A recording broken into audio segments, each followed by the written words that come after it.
Bien, pues bienvenidos de nuevo los que nos están viendo en línea o escuchando en podcast. Bienvenidos. Qué bueno tenerles por acá. Bienvenidos a los que están presentes también. Hemos estado hablando de Efesios 6, la armadura de Dios. Y pasamos la primera semana platicando sobre el cinturón. Hablamos de que el cinturón parece no ser tan importante, pero muchos de nosotros tenemos muchos de ellos colgados en nuestro vestidor, en nuestro closet. El cinturón era una pieza importante de la armadura porque la mantenía junta, además de que permitía a los guerreros cargar sus armas en su cinturón y tenía algunas otras funciones. Usted y yo no usamos túnica, pero ellos sí usaban túnica antes y la túnica se podía de hecho enrollar en el cinturón para permitirles correr y moverse con facilidad. Hablamos de la coraza de justicia. La coraza de la justicia era muy importante. De hecho, una coraza que se estaba forjando tenía que soportar 21 flechas antes de poder ser penetrada. Si no soportaba 21 flechas antes de ser penetrada, entonces no servía, tenían que reforjarse. La coraza normalmente era 2 piezas, cubría la espalda y cubría el frente del guerrero para evitar que llegaran lanzas o flechas de cualquier dirección. Normalmente tenían incluso una parte para cubrir el cuello también, si no tenían malla de acero los guerreros. Hablamos también del calzado de la paz. Los zapatos eran cruciales. De hecho, el ejército romano utilizaba zapatos de madera, lo que les permitía cubrir distancias muy largas en poco tiempo.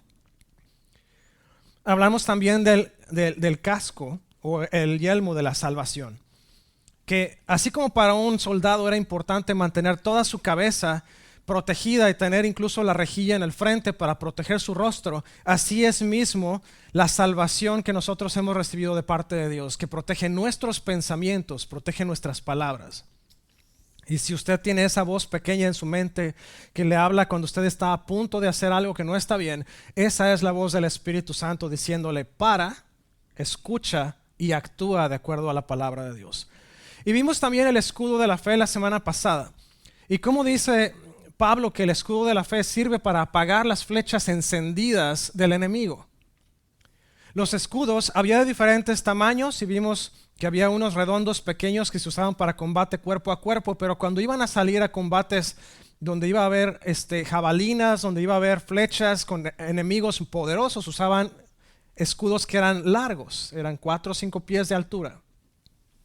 Y con ese utilizaban para cubrir la mayor parte de su cuerpo, y el escudo protegía de la entrada de flechas. Estaban hechos de madera y muchos de ellos estaban recubiertos con muchas decoraciones que eran hechas de metal para prevenir que fueran traspasados o que fueran de hecho incendiados en el proceso de defensa.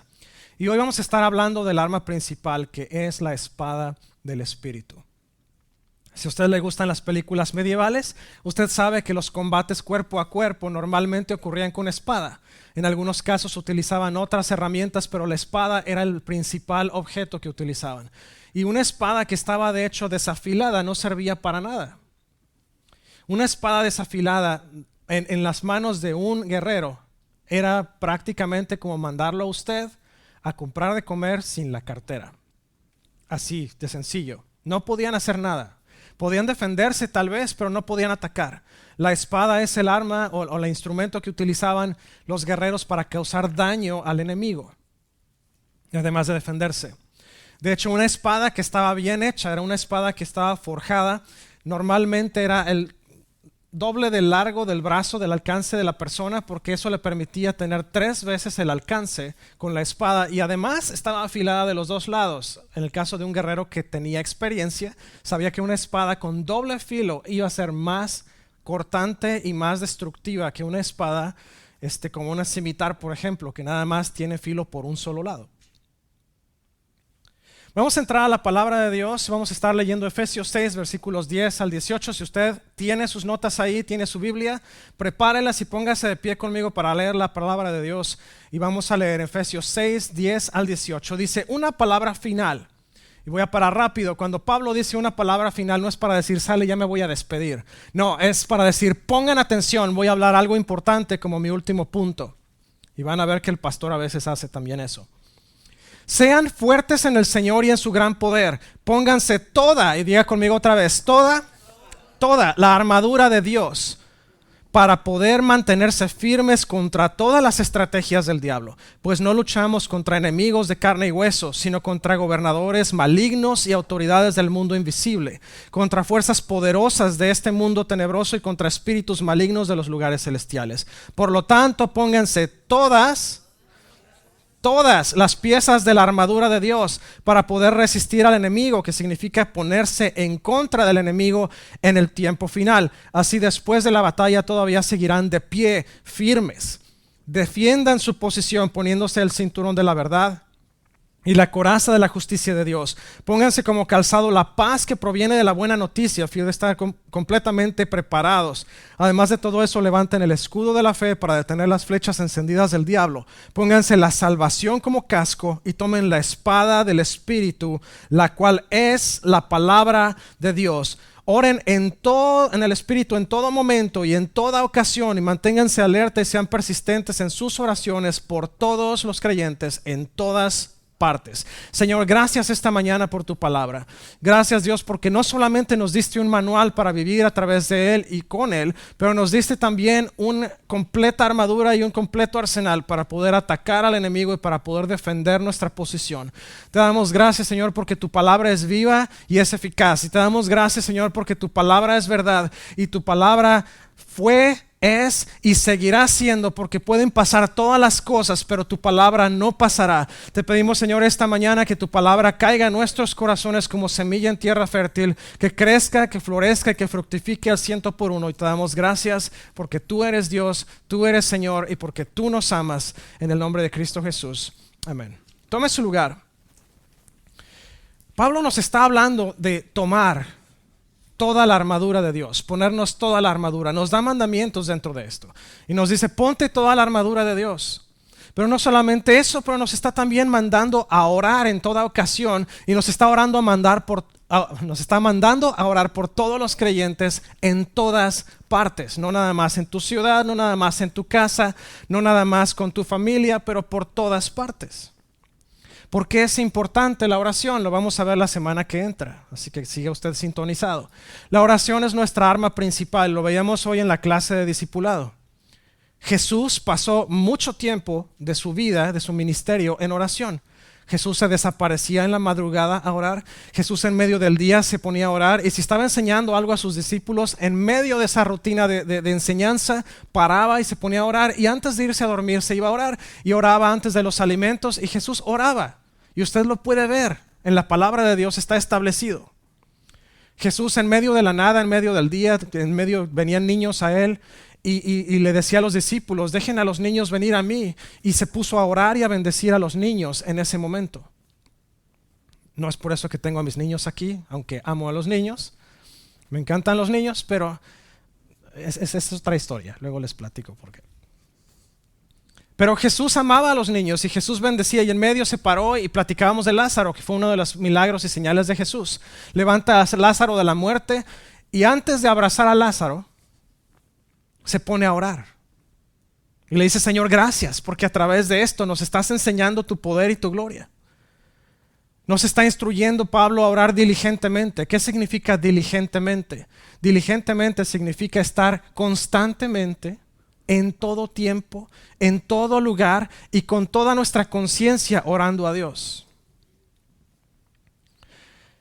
Nuevamente, es importante orar porque la oración es nuestro medio primario de comunicación con Dios. Y si nosotros no estamos en oración, hermano, usted se está perdiendo de la oportunidad de entrar a la presencia de Dios y de tocar el corazón de Dios.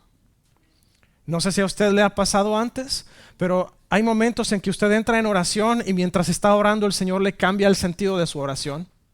Y empieza usted a orar por alguien o por algo en particular, y el Señor empieza a hacer que broten esas lágrimas en sus mejillas de sus ojos y empiezan a escurrir por sus mejillas, y usted se da cuenta que usted iba a orar por sus necesidades y el Señor le cambió el juego, y usted está ahora orando por su ciudad, o está orando por un vecino, o está ahora orando por su jefe en la oficina. Que algunos de nosotros tenemos buenos jefes y algunos otros no tan buenos. Y cuando a usted no le gusta a su jefe, en lugar de renegar por su jefe y decirle a Dios: Señor, llévatelo, te lo mando, usted se pone a orar por su jefe para decirle: Señor, te pido que me des la oportunidad de transformar a mi jefe. La oración es nuestro medio primario. El enemigo lo va a atacar, el enemigo va a venir detrás de usted, pero usted tiene la espada del Espíritu para defenderse. Si no utilizamos la provisión de Dios, vamos a terminar en ruina. Justamente hablábamos hoy en la mañana de esto. ¿Cómo fue que Jesús pudo soportar la tentación en el desierto? Porque su ministerio realmente no inició sino hasta después de pasar el proceso de estar apartado en el desierto por esos 40 días y 40 noches. Y le voy a decir, Jesús pasó las mismas tentaciones que usted y yo pasamos. La primera tentación que registra la palabra de Dios que Jesús vivió fue la tentación por alimento. Jesús pasó hambre y dice la palabra de Dios y tuvo hambre. Pero Jesús fue tentado por el enemigo y rechazó al enemigo a través de la palabra de Dios. Y después el enemigo lo tentó con poder. Te voy a dar poder. Y te voy a entregar el poder de todos estos reinos porque me pertenece a mí ese poder. Y Jesús lo rechazó con la palabra. Y después se puso a tentar a Dios. Le dice, a ver, tienta a Dios, échate desde el pináculo del templo. Y Jesús también lo rechazó ahí. Y todo fue con la palabra de Dios, con la espada del Espíritu. ¿Se da cuenta de la importancia? Si Jesús la usó, hermano, ese es un ejemplo y una idea inequívoca de que nosotros como cristianos tenemos que utilizar esa espada. ¿Está de acuerdo? Si usted no dijo amén, acérquese conmigo al final para orar por usted. Dice, algunos creyentes desinformados les sorprende que la vida cristiana sea un campo de batalla y no un patio de recreo. ¿Y sabe qué? Se los voy a decir otra vez, se los he dicho en múltiples ocasiones. Pero si alguien les dijo, hermanos, que usted al convertirse a Cristo, todos sus problemas se iban a disolver y usted iba a vivir una vida color de rosa, perdóneme, pero le mintieron. La palabra dice que usted y yo estamos al frente de batalla y vamos a seguir ahí hasta que Cristo vuelva. Y ya sea que vuelva al final de nuestra vida por nosotros o que se desenrolle en los cielos y baje Él con toda su gloria en medio de las nubes y tocando la trompeta. No importa cómo regrese. Pero no se acaba la guerra para usted y para mí hasta que llegamos al punto de encontrarnos con Él de nuevo. Así que usted y yo estamos en medio de este frente de batalla. Y perdón si alguien le mintió, hermanos. Hay mucha falsa enseñanza allá afuera. Y esa es una de ellas. Perdón si alguien le mintió. Y le voy a decir en nombre de todo el cuerpo de Cristo, perdón. Pero no, usted y yo somos parte del frente de batalla. Y el enemigo nos puso a nosotros ese centro, ese objetivo, esa diana en nuestra cara y nos va a tratar de tirar. Usted está en medio de esta guerra, pero no está solo, tiene una familia en Cristo. Y no solamente tiene una familia en Cristo, pero tiene toda una armadura que Dios dispuso para usted. Bien, ya despertaron algunos. Se te ordena que pongas toda la armadura de Dios para que puedas resistir el asalto del enemigo. Mire, en una guerra, y lo vemos a lo mejor en las guerras modernas, usted manda a un soldado afuera, a cualquier país, a pelear una guerra. Y usted lo manda en su ropa de dormir, sin protección, sin armadura. ¿Qué cree que le va a pasar a ese soldado? Por muy bueno que sea, se lo van a echar. Es la verdad. Hermano, ¿es un Navy SEAL? Pues sí, pero sin equipo, nada más en sus pijamas, pues se lo van a echar. No importa qué tan bueno sea. Miren lo que ponen en las películas de James Bond y los juegos de video de una persona que sale en su ropa interior de su celda y empieza a matar gente. Eso son puras fantasías, eso no es cierto. Si usted manda a una persona a un campo de batalla como pasó en la Segunda Guerra Mundial sin casco, hermano, se asomaba un pelo y le tiraban. Y no fallaban además. No podemos salir sin la armadura de Dios. No podemos. Si usted sale, es un blanco perfecto para el enemigo. Si usted sale sin la armadura de Dios, usted va a caer. Si usted sale con la armadura de Dios, usted va a poder resistir el ataque del enemigo, indiscutiblemente. Pero tenemos que estar protegidos en todas nuestras áreas.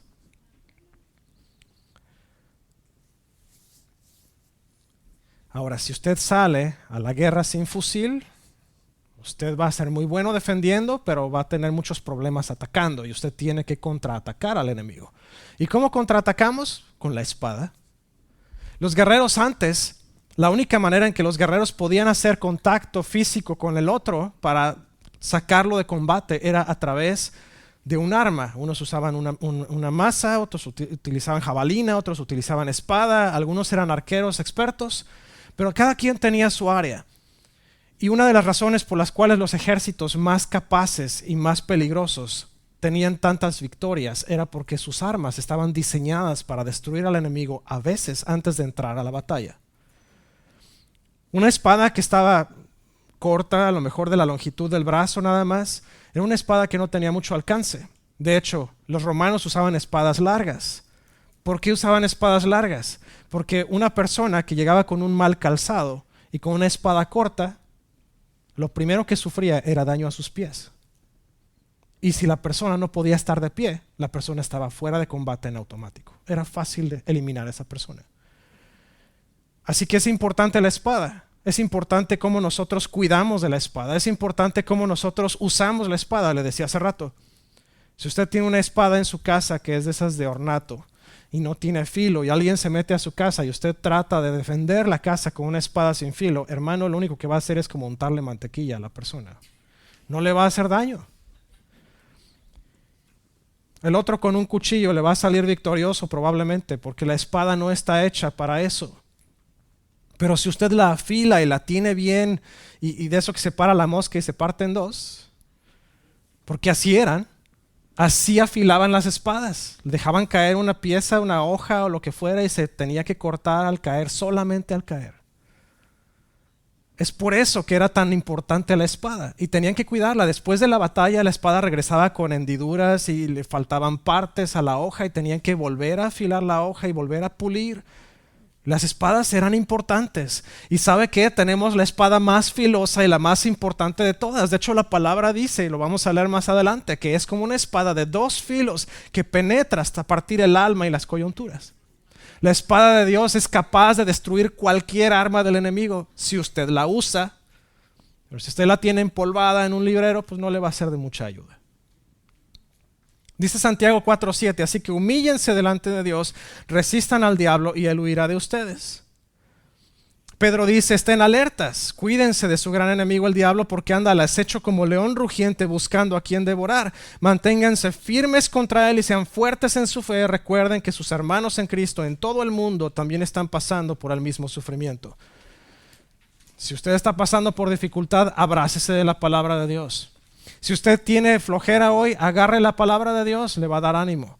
Si usted está cansado, le va a dar esperanza. Si usted está pasando por depresión, la palabra de Dios le va a dar alegría. Si usted está pasando por deficiencia económica, la palabra de Dios le va a enseñar que la provisión no viene de los hombres, la provisión viene de Dios. Si usted está pasando enfermedad, la palabra de Dios le va a enseñar que la sanidad viene de parte de Dios y no de los hombres. Sí, a veces necesitamos la medicina y gracias a Dios porque les dio a los médicos la sabiduría para crear las medicinas y para diagnosticar los problemas. A veces usted va a recibir la sanidad milagrosamente y así es porque así es. Y a veces usted va a necesitar de un médico y Dios usa a los médicos también. Es parte de todo el proceso. Dios no nos dio la sabiduría en la medicina y en la ciencia para no usarlo. Así que manténganse firmes. Había una instrucción militar muy importante que era mantener su posición. Cuando llegaba el capitán de un ejército, llegaba el comandante de un ejército, le decía, mantenga su posición. Eso significaba, no te mueves de tu lugar, levantas el escudo y avientas la espada a darle con todo a quien venga contra ti. Y esos eran los momentos cruciales en los que, como dice la palabra de Dios, si usted lo ve con la escolta personal de David, Joab y su hermano, él dice uno, yo me voy a poner peleando contra este y tú te pones acá peleando contra el otro, cuidándose la retaguardia, y uno estaba por acá y el otro por el otro lado y se cubrían la espalda.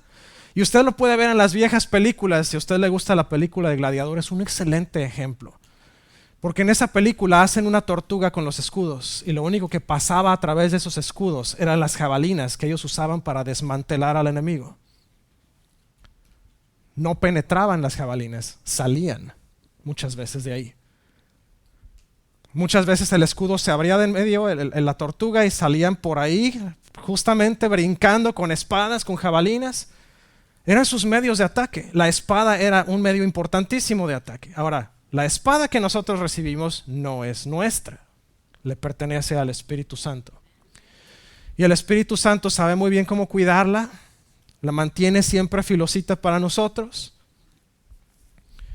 La espada que el Espíritu nos da es una espada que nos va a ayudar a crecimiento espiritual. Necesitamos crecer espiritualmente. De hecho, Pablo lo dice en varios lugares en sus cartas, pero una de las que más me llama la atención es cuando les dice, ustedes deberían estar comiendo carne y están todavía bebiendo leches y alimentos no sólidos como bebé. Ustedes ya deberían estar comiendo sólido. ¿Qué significa eso para un cristiano moderno? Porque a lo mejor usted no ha tenido bebés o a lo mejor usted no le tocó cuidar a algunos muy chiquitos, pero algunos de nosotros tenemos experiencia con uno o más bebés y sabemos que un bebé llega al punto de su vida que la leche no le nutre lo suficiente. Y usted tiene que meterle la papillita de esto y del otro. Y luego está usted haciendo carne asada y ve cómo el bebé está con la... ¿Cuándo me toca a mí, no? Yo me acuerdo de estos dos chiquitos.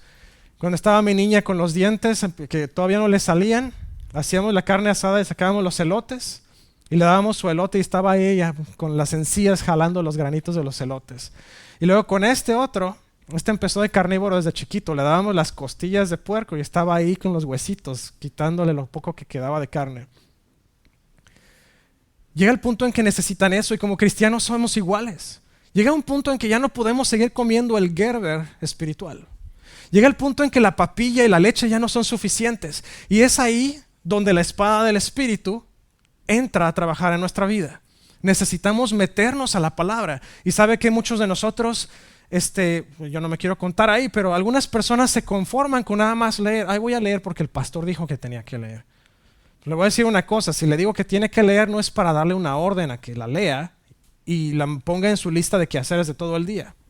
Si usted lee la palabra de Dios, la lee por convicción, porque usted sabe que la palabra de Dios le va a alimentar, que la palabra de Dios le va a ayudar a su crecimiento. Y si usted quiere crecer aún más y quiere cambiar su alimento semisólido, su papilla o lo que sea, por un buen bistec, un pedacito de chorizo y cebollitas bien asadas, ya me dio hambre. Entonces lo que usted tiene que hacer es, además de su lectura bíblica regular, tiene que ponerse a estudiar la palabra de Dios. ¿Qué significa estudiar? Usted entra a un evangelio y dice, a ver, aquí dice que Jesús en día de descanso hizo un milagro, pero ¿por qué es tan difícil para los fariseos entender esta verdad? Y entonces usted saca sus notas de la referencia en la Biblia y se pone a buscar día de descanso y ve cuántos pasajes vienen del día de descanso y se va a dar cuenta que los fariseos estaban tan asombrados que Jesús sanaba en día de descanso porque nadie podía trabajar en día de descanso. Viene desde que salieron de Egipto. Fue una de las primeras reglas que les dio el Señor. Vas a trabajar 6 días de la semana, te voy a dar maná para 6 días y en el 6º día te voy a dar doble porción para que no recojas nada en el 7º día. Y es por eso que se alarmaron los fariseos. Jesús está trabajando en día de descanso y ahí es de donde vienen muchas cosas y ese estudio lo va a llevar a otra cosa. Por cierto, ¿quiere un buen tema de estudio? La semana que entra quiero que alguien de aquí que tenga mucha curiosidad, sea igual de curioso que yo, venga y me platique quién era Melquisedec. Ya les dejé muy buena cantidad de tarea. Puede utilizar el recurso que usted quiera, preferiblemente bíblico, pero si usted le quiere preguntar a Google, cuidado porque hay algunas cosas que vienen ahí que no tienen nada que ver. Nos picó la curiosidad en una clase un miércoles. ¿Quién era Melquisedec? ¿Por qué habla de Melquisedec aquí? Y luego vuelve a hablar de él después en Hebreos. ¿Por qué? Y soltó una serie interesante. Eso es estudio de la palabra. Usted lee una parte de la palabra, usted se come esa parte de la palabra. Es así de, ¿pero por qué? ¿Por qué? Hay algo que me encanta a mí, que cuando leo, siempre paso por las mismas partes y me llaman la atención otra vez. Y aunque ya lo he estudiado, vuelvo a entrar en la misma pregunta, pero ¿por qué lo hizo Jesús de esta manera y no de esta otra? Y entonces empiezo a leer varias versiones de la Biblia, empiezo a tratar de entender de diferentes traducciones cómo salió.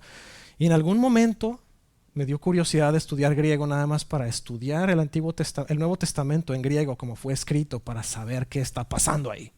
Porque yo creo que en traducción se pierde mucho. A lo mejor no tanto como pienso yo que se pierde, pero Me ha llamado mucho la atención. Eso es estudio de la palabra y eso es lo que va a ser parte de su crecimiento espiritual y su maduración. Cuando usted empiece a tener preguntas, ¿por qué esto? ¿Por qué el otro? ¿Por qué Dios hizo esto? ¿Por qué les dio esta regla? ¿Por qué cuando Jesús vino a la tierra parece que no cumplió nada de la ley, pero Jesús cumplió toda la ley en su totalidad? Pero ¿por qué dice la palabra que cumplió toda la ley cuando sanaba en día de descanso? Le dejé ya otra tarea que hacer. Después viene y me pregunta si no lo encontró. El crecimiento es importante. Dice Pablo a Timoteo en su segunda carta, dice en el capítulo 3, versículos 14 al 17. Pero tú debes permanecer fiel a las cosas que se te han enseñado. Sabes que son verdad porque sabes que puedes confiar en quienes te las enseñaron. Desde la niñez se te han enseñado las sagradas escrituras, las cuales te han dado la sabiduría para recibir la salvación que viene por confiar en Cristo Jesús. Toda escritura es inspirada por Dios y es útil para enseñarnos lo que es verdad y para enseñar lo que está mal en nuestra vida. Nos corrige cuando estamos equivocados y nos enseña a hacer lo correcto. Dios la usa para preparar y capacitar a su pueblo para que haga toda buena obra. La palabra de Dios, la espada del Espíritu, es instrumental en la vida de cualquier creyente. Si nosotros decimos que somos cristianos, pero no abrimos la Biblia, hermano, usted tiende a ser cristiano y no cristiano. Porque entonces todo lo que pasa allá afuera en la vida le va a sacar de control. Ay, es que ya dijeron. Ay, es que el presidente hizo no sé qué. Es que el presidente fulanito dijo no sé cuál. Ay, es que ya llegó la amenaza de no sé qué. Y usted va a hacer un montón de nervios que va a parecer de esos bistecs que compra usted en el mercado de cuarta. Todos llenos de nervios y todos duros. La palabra de Dios es clara. No se preocupen por nada, dice Jesús. En el mundo va a haber tribulación, sí, pero tengan seguridad y anímense porque yo ya vencí al mundo. No necesitamos más. Pablo se lo está diciendo a Timoteo de una manera clara. Tú conoces las escrituras. Tú sabes que todo lo que está ahí está inspirado por Dios y es para tu crecimiento y es para tu vida. Entonces, si Dios dijo que Él está a cargo de las cosas, que Él ya venció al mundo y que no nos preocupemos, ¿por qué estamos ahí como bistec de tercera o de cuarta, hermano? No hay necesidad. Honestamente, no la hay. El Espíritu Santo nos dio la palabra a través de los escritos de los profetas y discípulos. Y dice Pedro en su segunda carta, capítulo 1, versículos 20 al 21. Sobre todo, tienen que entender que ninguna profecía de la Escritura jamás surgió de la comprensión personal de los profetas. Y miren quién lo dice. Pedro, el más impulsivo de todos los discípulos.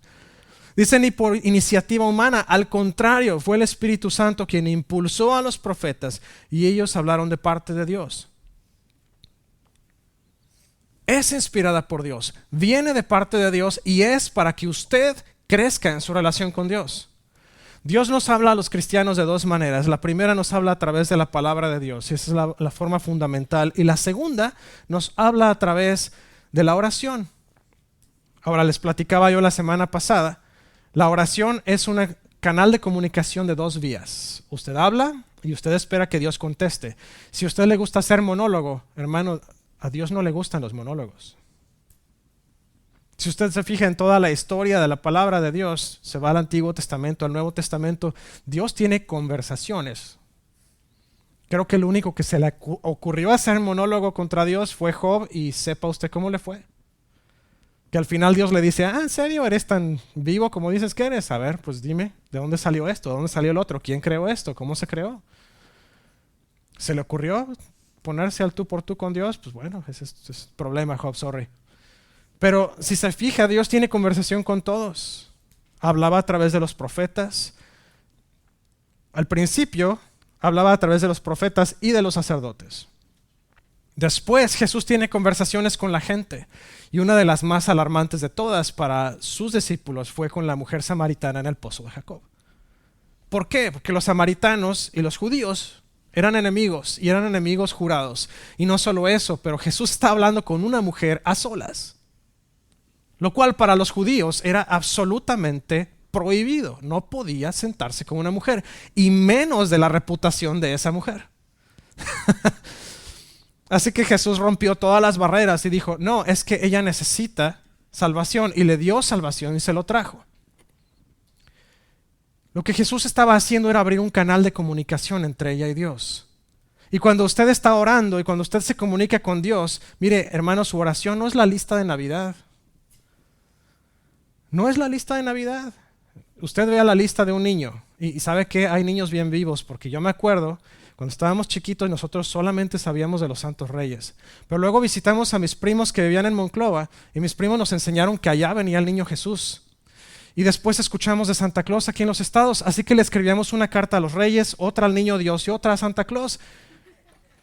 Santa Claus siempre nos traía carbón, el niño Jesús siempre nos traía, creo que eran calcetines. Y los Reyes Magos nos traían dulces y creo que era a veces juguetes, bueno, la mayoría del tiempo juguetes. No voy a decir que no, porque luego mis Reyes Magos van a decir, oye papá, no mientas. Y nosotros como cristianos a veces hacemos la lista para los tres, ¿verdad? Bueno, este es para el niño Jesús, este es para el Jesús de inicio de su ministerio, este es para el Jesús ya resucitado.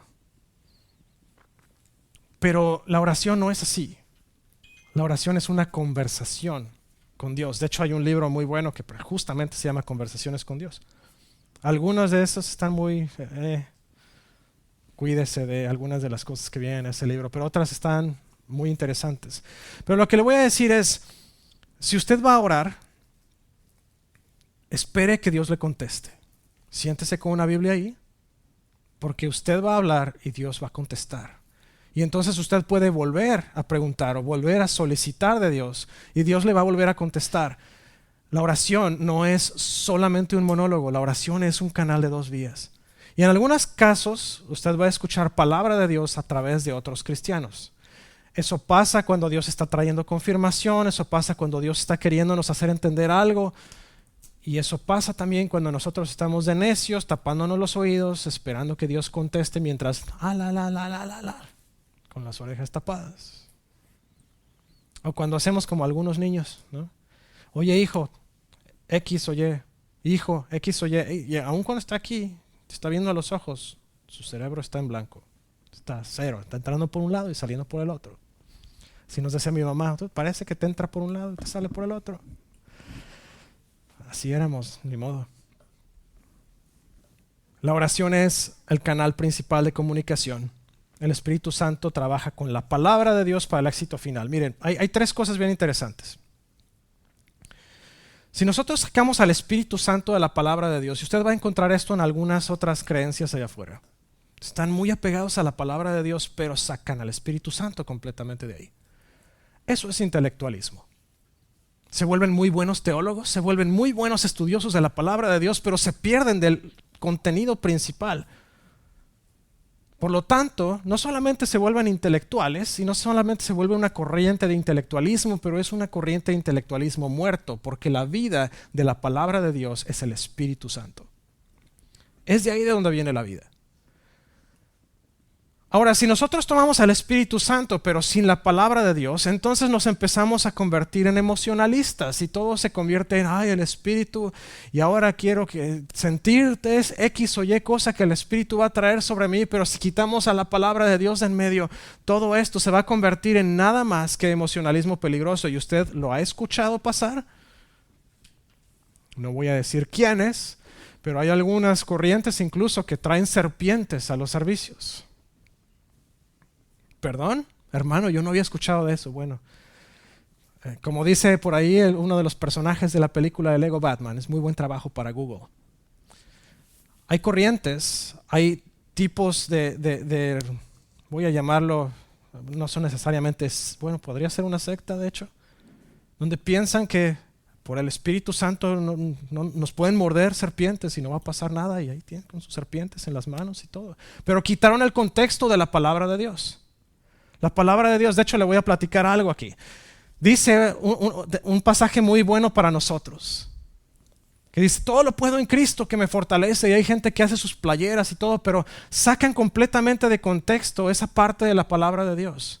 Pablo está hablando en ese punto que si tuviera riqueza o si tuviera pobreza, si estuviera en salud o si estuviera en enfermedad, cualquier cosa que le venga, él la puede soportar porque todo lo puede en Cristo que lo fortalece. No habla en ningún momento de una carrera, no habla en ningún momento de un punto de conseguir un trabajo, no habla de eso. Ese no es el contexto. El contexto es: pase lo que pase a mi alrededor, si me quedo pobre o si no, si viene guerra o si no, todo lo puedo en Cristo, porque Él me fortalece.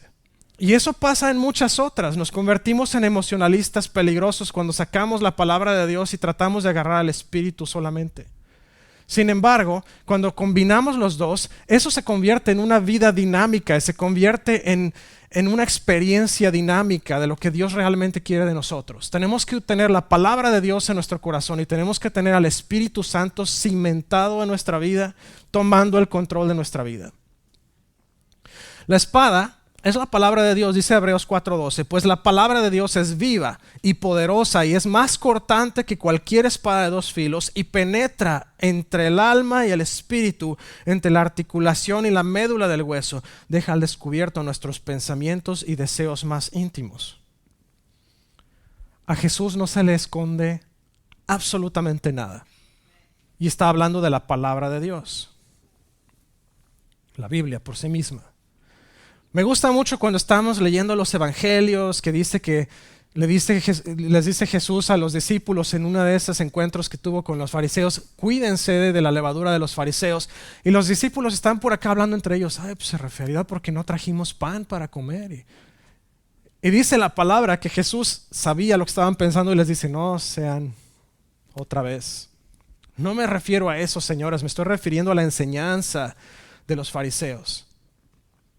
Jesús puede entender, mira, no hay nada oculto, y lo dijo muy, pero muy bien el salmista: si me voy hasta lo más alto de los cielos, ahí estás tú. Si bajo a lo más profundo de la tierra, ahí estás tú. Si me escondo, si no me escondo, donde estemos, a Dios no se le oculta nada. Es la palabra viva, es eficaz, es siempre ahí. Hay mucha gente que dice: sí, la Biblia es un libro más. Es un libro de historia y muy mal narrado. Bueno, para empezar, muchos de estos que dicen eso ni siquiera han abierto la Biblia en su vida.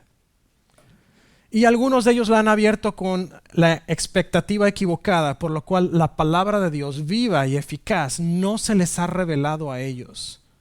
Porque si yo abro la Biblia como leer un libro de ficción, pues me van a gustar las historias de las guerras del pueblo de Israel y los filisteos y David matando a Goliat, y voy a poder sacar una película de Hollywood de ahí.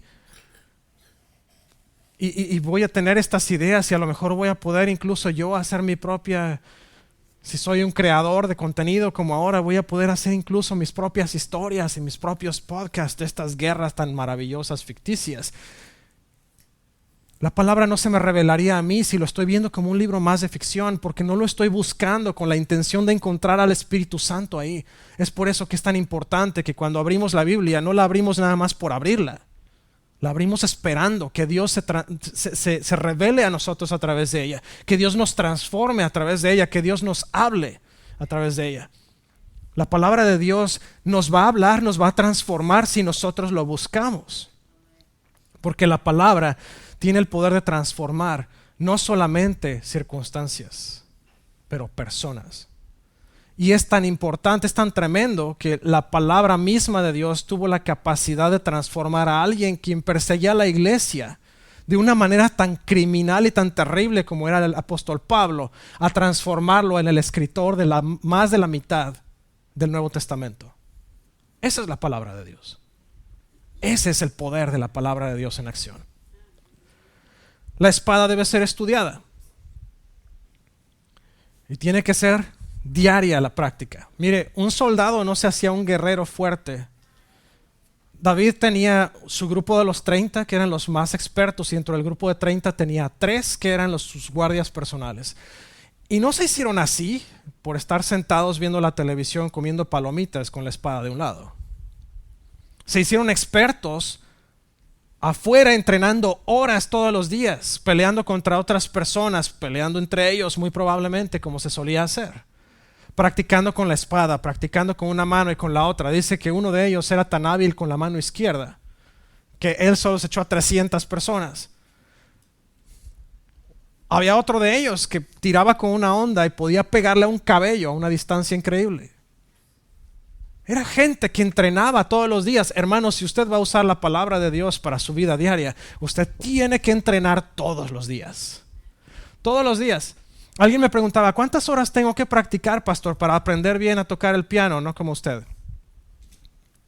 Y yo les decía, para aprender a tocar mejor que como toco yo, que no debe costar mucho trabajo porque no soy tan bueno, por lo menos yo sugeriría 2 horas diarias de práctica personal y por lo menos 1 hora a la semana de clase con un entrenador profesional.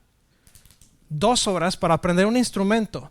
Ahora, si usted quiere dar conciertos en San Petersburgo, en Rusia, que es uno de los más reconocidos competencias de músicos y de pianistas a nivel mundial, un muy querido amigo que ya falleció, su hijo de hecho compitió en una de esas y ganó el primer lugar en esa competencia en San Petersburgo. Y una de las cosas más interesantes de esto es que este muchacho practicaba de 8 a 12 horas diarias. Es una disciplina.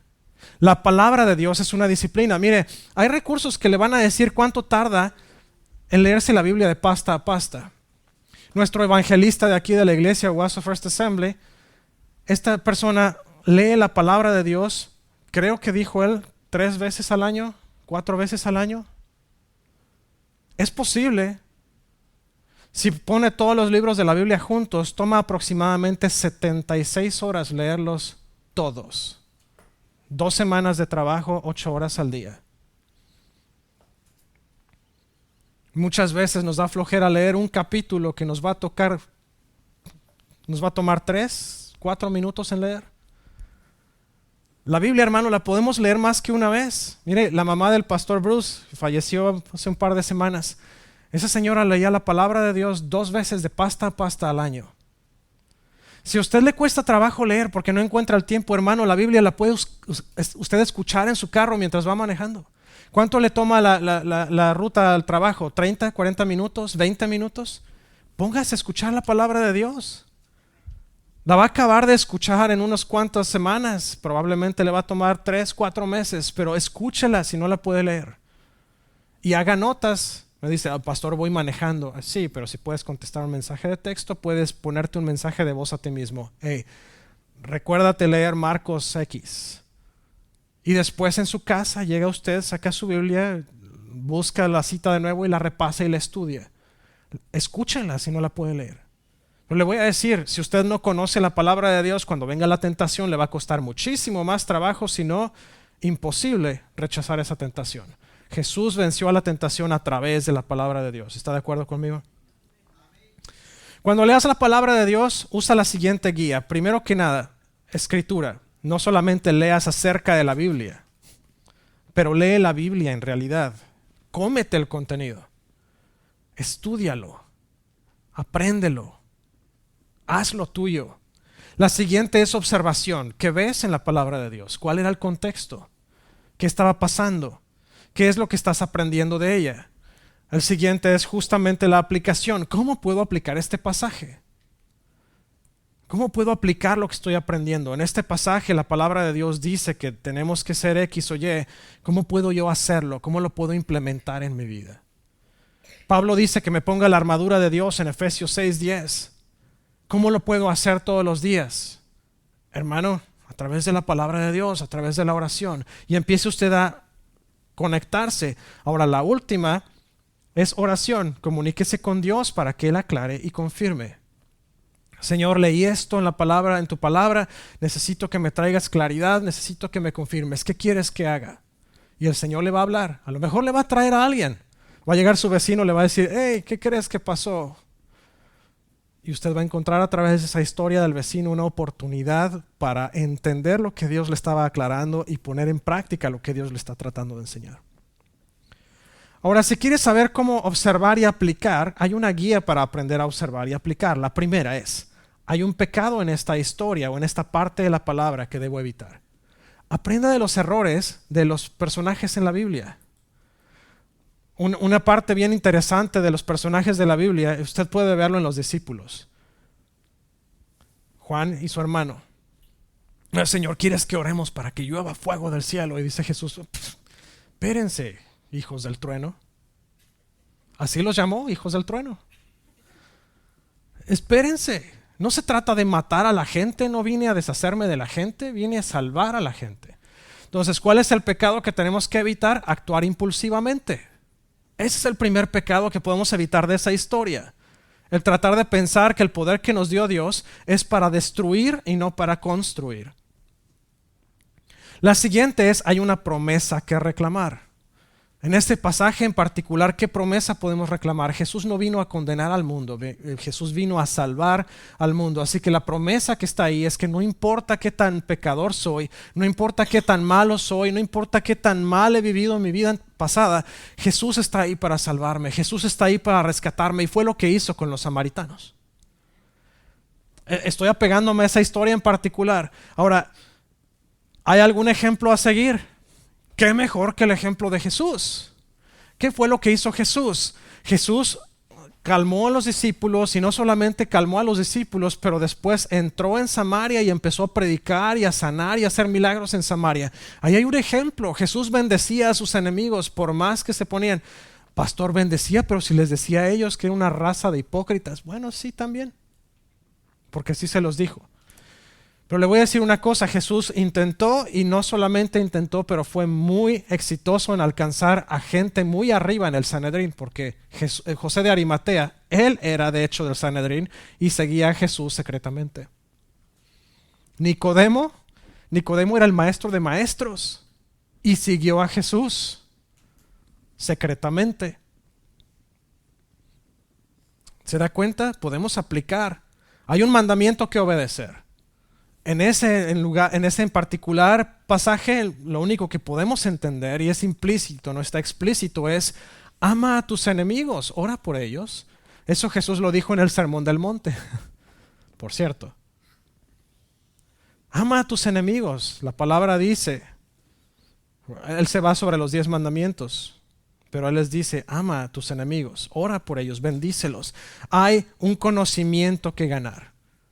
En ese pasaje que hablábamos, donde se enojaron Juan y su hermano, estamos platicando justamente que una de las cosas que aprender de ahí es que nosotros no debemos ser impulsivos en nuestra forma de pensar. Ay, Señor, en el nombre de Jesús te pido que cuando salga de ahí le caiga un piano en la cabeza. Esa no es la forma de actuar. Eso era lo que querían Juan y su hermano.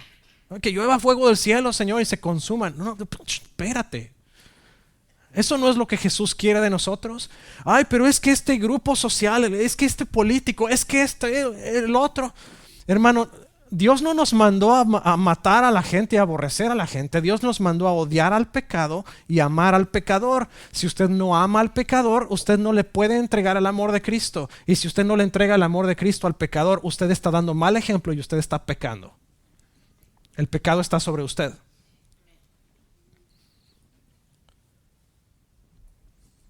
No escuché a la mayoría convencidos.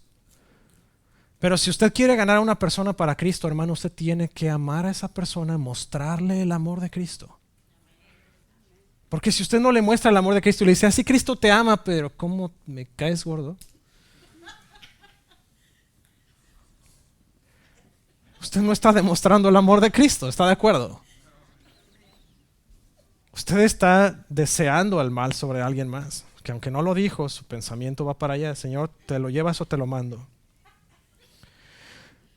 Salmo 119 dice, ¿cómo puede un joven mantenerse puro? Obedeciendo tu palabra. Me esforcé tanto por encontrarte, no permitas que me aleje de tus mandatos. He guardado tu palabra en mi corazón para no pecar contra mí. El Salmo 119 es el libro más largo de toda la Biblia. Tiene aproximadamente 172 versículos, pero está escrito de forma que sigue las 22 letras del alfabeto hebreo. David escribió promesas y formas de obedecer la palabra de Dios y de honrar a Dios usando las 22 letras del alfabeto hebreo en este salmo. Sí, es un salmo largo, pero le voy a sugerir que usted tome ese salmo y lo estudie esta semana. Algunos versículos por día y vea cómo escribió David este salmo. Le va a enseñar muchísimo sobre la vida cristiana. Segunda de Timoteo 2:15 le está diciendo Pablo a su hijo espiritual Timoteo: procura con diligencia presentarte ante Dios aprobado como obrero que no tiene de qué avergonzarse, que usa bien la palabra de verdad. Le está diciendo: échale ganas, esfuérzate. Ahora sabemos que no es en nuestra propia fuerza, pero yo necesito poner de mí toda la voluntad de hacer las cosas y dejar al Espíritu hacer su parte. Porque si yo le digo: Espíritu Santo, obra en mí, pero yo voy y me encierro en la esquina y me tapo los oídos, o me pongo a escuchar música rock y a ver películas que tienen contenido innecesario, hermano, usted no está dejándose transformar. Usted está nada más poniéndole más barreras al Espíritu Santo para trabajar. Si usted verdaderamente quiere ser transformado, usted tiene que buscar prepararse y disponerse a usted mismo para que el Espíritu obre en usted. Hay una frase que me encantó de un pastor que estaba escuchando un día, si no mal recuerdo fue el pastor Marcos Witt, en una de sus prédicas allá en 2000 algo. Y él decía: Jesús es un caballero, jamás va a meterse a tu vida sin que tú lo invites. Mire, no es como aquella persona que llega a la casa a tocar el timbre inesperadamente, y no solamente llega y toca el timbre y se mete a su casa y se sienta en su sala y consume sus botanas, pero además sube sus pies a la mesa de centro y se pone a ver su televisión como si fuera suya. A mí, no de usted, pero de esta persona. Esos invitados sin invitación son bien difíciles de sacar de la casa a veces. Si usted está de acuerdo conmigo, no necesita decir amén. Todos hemos vivido esa experiencia. Pero Jesús no es así. Jesús no viene a su casa sin invitación. Jesús no entra en su corazón sin invitación. Mire, estamos por tomar la cena del Señor y no me voy a tardar mucho más. Estas son mis últimas palabras. Por último, diría Pablo. Para que nosotros podamos ser salvos, tiene que ocurrir una apertura de nuestra voluntad para transformación, y es aquí donde viene el llamado. Y les voy a pedir que por unos minutos se pongan de pie conmigo. La palabra de Dios dice que nosotros podemos llegar a ser salvos si nosotros creemos en Cristo, reconocemos que fue levantado de la muerte, si nos arrepentimos de nuestros pecados y si lo invitamos a ser nuestro Señor y Salvador personal. Jesús no va a irrumpir en nuestra vida y se va a meter a fuerzas. Jesús quiere ser invitado. De hecho, la palabra de Dios dice explícitamente en sus palabras: estoy a la puerta y llamo. Si abres la puerta, entraré y cenaré contigo y tú cenarás conmigo. Jesús está esperando que abramos la puerta de nuestro corazón. Y en esta hora me gustaría invitar, si usted nos está viendo del otro lado, si usted nos está escuchando en podcast, si usted está aquí presente, jamás ha invitado a Jesús a entrar a su vida, hoy es el día perfecto. Y mire, invitar a Jesús a entrar en su vida no significa que usted se va a convertir en un cristiano aburrido. La palabra de Dios dice que cuando nosotros invitamos a Jesús a nuestro corazón, nacemos espiritualmente de nuevo y nos convertimos en hijos de Dios por adopción. Y si usted sabe lo que significa la adopción es tomar un niño que no tenía nombre, que no tenía ninguna herencia, que no tenía ninguna posesión, y ahora entra a la familia de usted a convertirse en su heredero, adquiere su nombre y adquiere todo de usted. Y nosotros éramos extranjeros, pero el sacrificio de Jesús nos convirtió en hijos de Dios, y ahora nosotros pertenecemos a Él, y ahora nosotros somos dignos de recibir la herencia junto con Jesús y nos convertimos en hijos legítimos de Dios. Si usted quiere esta mañana invitar a Cristo en su corazón, le voy a invitar que a usted, ahí donde se encuentre, levante su mano. Voy a pedir a la iglesia que ustedes cierren sus ojos. No quiero ojos abiertos más que los de mis líderes, porque vamos a orar por usted. Si usted jamás ha recibido a Cristo en su corazón, le voy a pedir que me indique levantando su mano que usted quiera recibirlo hoy, y le voy a pedir que hagamos una oración juntos, y le voy a pedir a la iglesia que me acompañe. Si están listos, vamos a hacer esta oración. Dice: Jesús, te doy gracias por el sacrificio de la cruz. Te pido perdón por mis pecados. Yo reconozco que Dios te levantó de los muertos. En esta hora te entrego mi corazón. Te pido que seas mi Señor y mi Salvador, y te confieso como mi único Señor y Salvador. Hazme una nueva creación. En tu nombre santo, Jesús. Amén. Si usted hizo esta oración, le voy a pedir que se acerque conmigo al final para darle información sobre lo que acaba de hacer y dar los siguientes pasos. ¿Qué sigue después de esto? Si usted nos mira en línea, puede ir a fmonroy@wasafirst.com, puede escribirme a través de las plataformas sociales o un mensaje de texto a WhatsApp al 918-350-9486. Si usted está aquí hoy, voy a pedir que pasemos los elementos para la cena del Señor. Jesús instituyó esto justamente en la cena de la Pascua antes de su muerte, y Él dijo que cada vez que nosotros hiciéramos esto, recordáramos el sacrificio que Él hizo por nosotros en la cruz. Pero no nada más eso, sino que miráramos hacia el futuro, a lo que está por venir. Y eso que está por venir en el futuro es la salvación y es la vida eterna que Él nos regaló a través de su muerte en la cruz. Así que tome sus elementos. Si no los ha tomado todavía, levante su mano para que se los acerque mi hermana. Y vamos a participar de esta cena. Ahora, es muy importante. Me dice la palabra de Dios, dice el apóstol Pablo hablándole a los corintios, que cuando nosotros nos acercamos a la cena, a la mesa, a tomar la cena del Señor, debemos hacerlo con corazón digno. ¿Qué significa tomar la cena con corazón digno? Eso significa que si hay un pecado en nuestra vida que no ha sido confesado, tenemos que confesarlo. Porque lo que dice Pablo es que si tomamos la cena indignamente, entonces el juicio de la muerte de Jesús cae sobre nosotros. Si usted está listo, vamos a ponernos a cuentas con el Señor mientras vamos a hacer una oración y entramos a la cena del Señor. Señor, te damos gracias esta tarde, esta mañana. Gracias, Señor, porque tú nos has abierto el camino al cielo a través del sacrificio de Jesús en la cruz.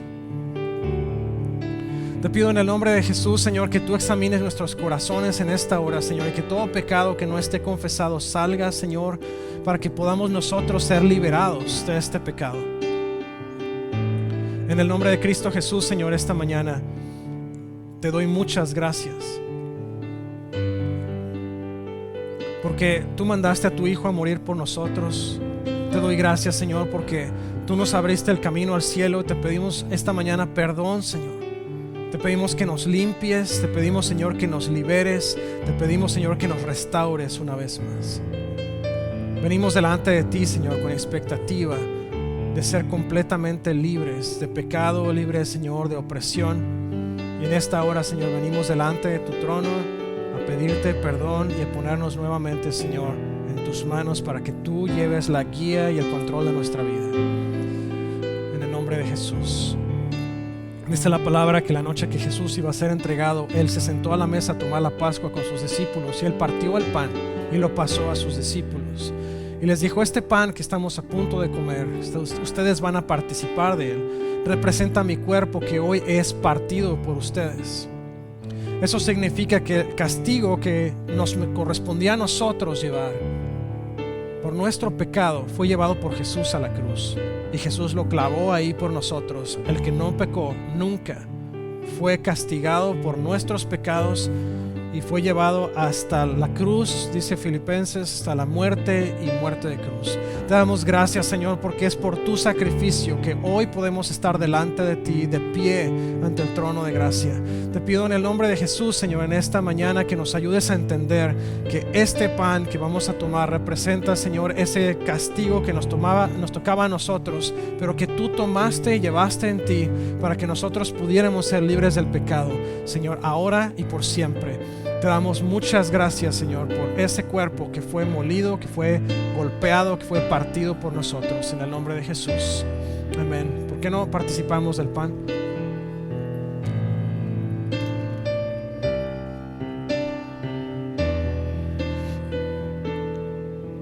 Dice la palabra de Dios que asimismo Jesús tomó la copa y la pasó a sus discípulos y les dijo: esta copa representa mi sangre, que es la sangre de un nuevo pacto.